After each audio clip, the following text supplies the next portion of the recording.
May sipon ako, baka maawa kayo. Tinatrangkaso ako eh. Working pa din. Working pa rin. Well, ito, ang dami magagawa. Maupo kayo, maupo.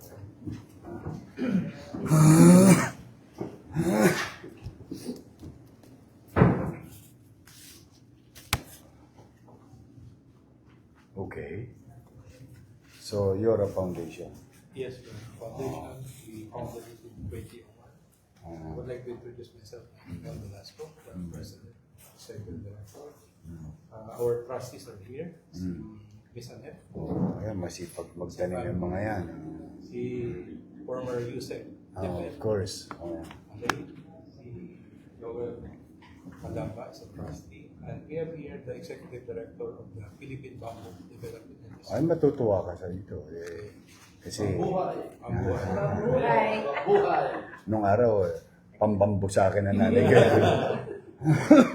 Tapos si Miss Jenny, she's the organizer of the fund run. Oo. We created a new policy to adapt into bamboo planting in highly urbanized city like Manila. We have tried 100 square meter in terms of load, how many bamboos that we can stick in the plant box. You can see it in Bayview Hotel, the sample of it. We are now in the process of acquiring. Ang goal namin is about 100,000 bamboos all over Manila. Bare minimum. But we want that because one, it creates shades. Two, fresh air. Three, malakas lumagok ng tubig yun. So naturally, it may help. Sakto. Matutuwa ka sa Maynila. Yeah, of course. Yeah, it create more fresh air. Because ang pagkain ng bamboo is carbon. Then it produces fresh air. So, you see Roas Boulevard, it's ano tawag yan? Mataas ang carbon level by Roas Boulevard.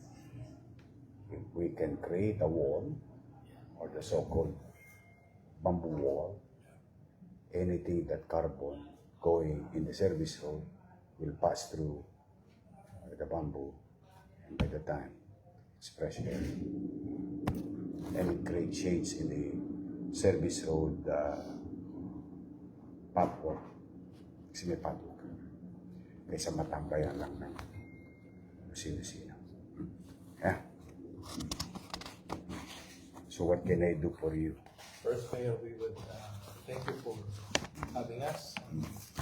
The Million Trees Fund, we are proposing that you only para ito yung yearly fund run ng City of Manila under your leadership. Kailan kayo magpapanlan ba lang? April yan din po. April. Magandang petsa kasi kasagsagan ng dry season pa. Yes. Then, you being the champion now, magiging mukha ng kawayan, bamboo. Alam mo na yun, naghahanap ng champion ang bamboo industry. Talaga. Yung stakeholders. Wala, kailangan meron. Yeah. Parang yung yung mga maggagatas natin for the first time, yung mga farmer benefiting from a highly urbanized city with regard to consumption of their production of milk through NDA, National Dairy Authority, cooperative, and the farmer. We consume their milk in the provinces, bring it here fresh to be consumed by my daycare students. Yeah. And by June, today 21,000 students, 3 times a week. By June, it's going to be 60,000 plus because nag-elevate na kami. Escalation na kami. So, punta na kami sa kinder and grade 1. sa loob ng public school. Yan ang goal namin, 60. Hopefully. Kaya mamamaga mga dede ng cow. Kasi natatapon lang, sayang naman, kawawa naman yung mga farmers. Ito, fresh milk.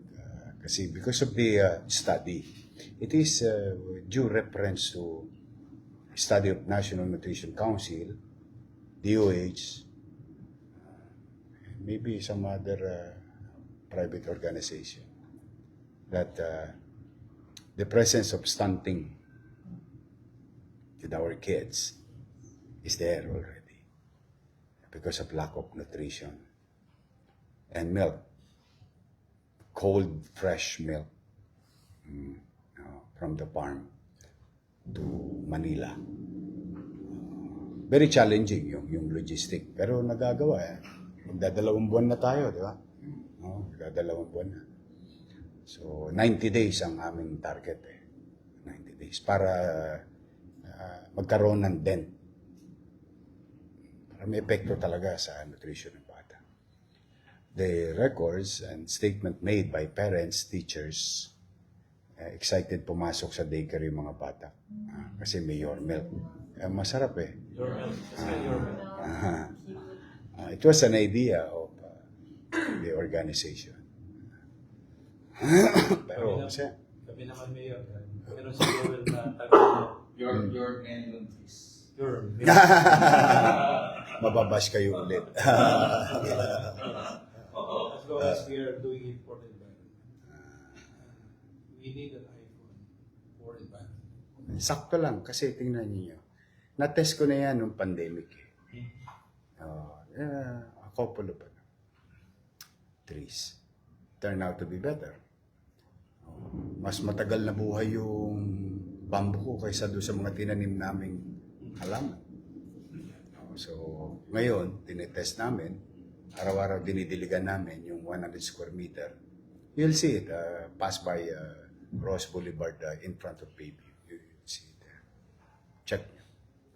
At saka sininsinan ko para may sakong extra bonus for the people of Manila and those people who will come in and out and drive by Ross Boulevard for the safety of everyone.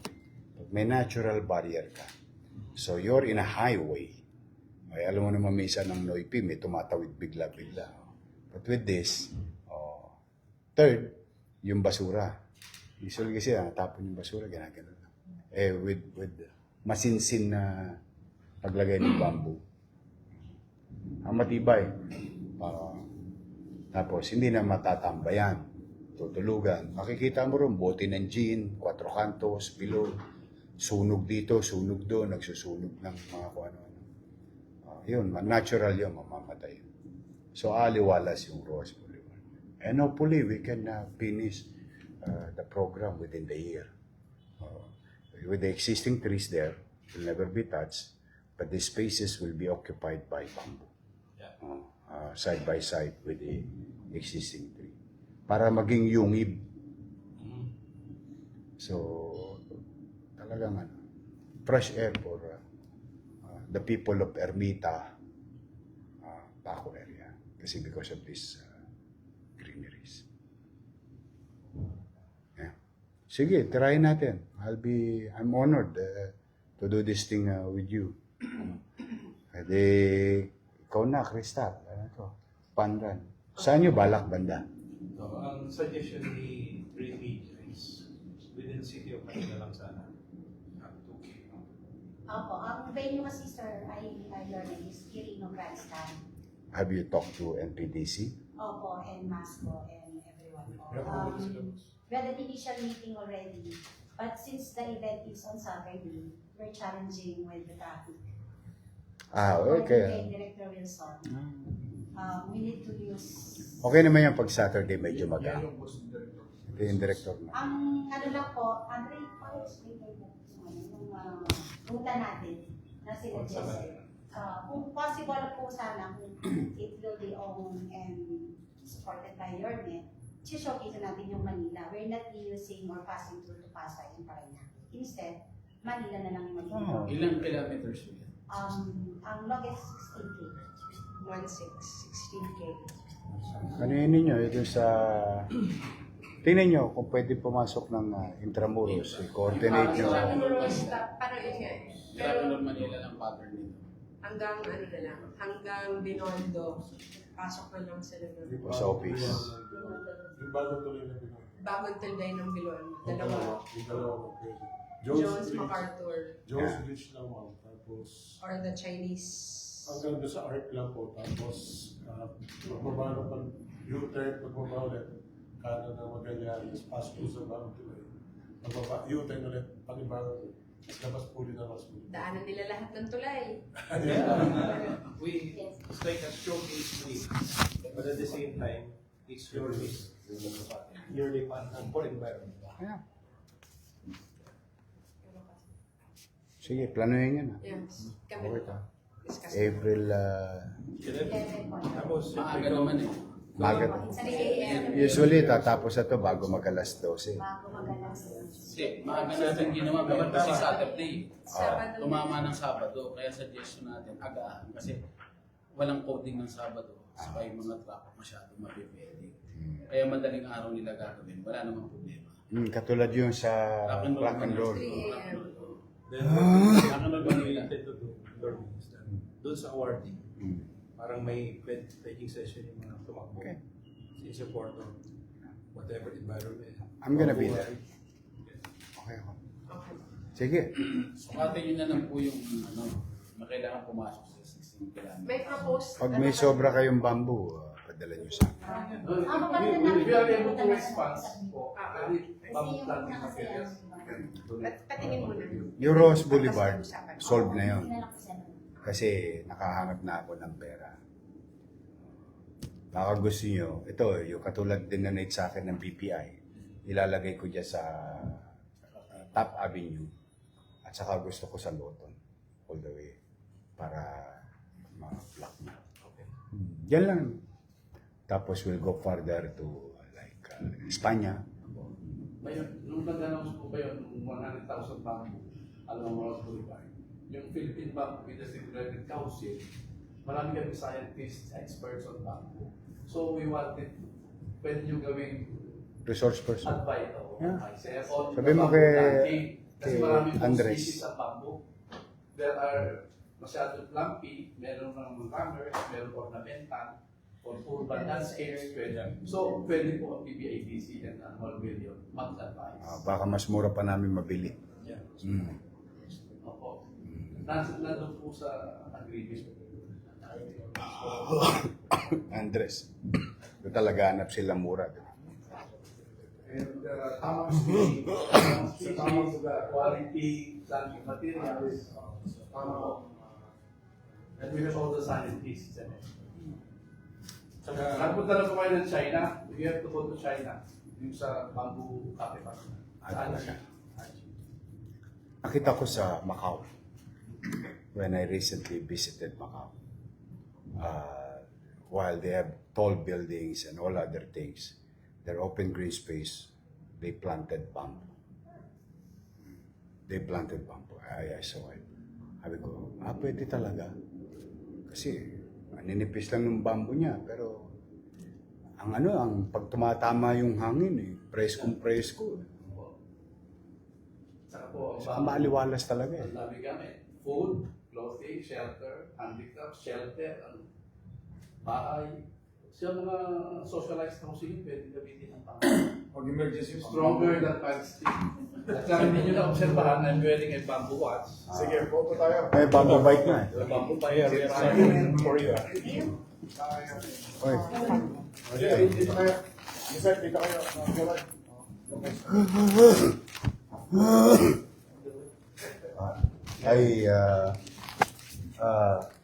Crystal, during the day, baka ma-misplace ko ka. During the day, yan ang... During the day, yes. yan ang susunod. Halika. Jacket niya. Ha? T-shirt, jacket niya. Thank you. Oh. Di ba? Ganyan na lang po. May mga hawak po kayo. This is yours. Thank you, thank you. Then, Hawak mo na natin kayo. Yan, Ito. hawakan mo na. Yan. Oh, thank you. Ito. Liga, liga. Tama ba yung size, Mel? Oh, natin. Tama. Small, ganun, small. Si this time. Dennis, sama Tol. Dennis. Alright.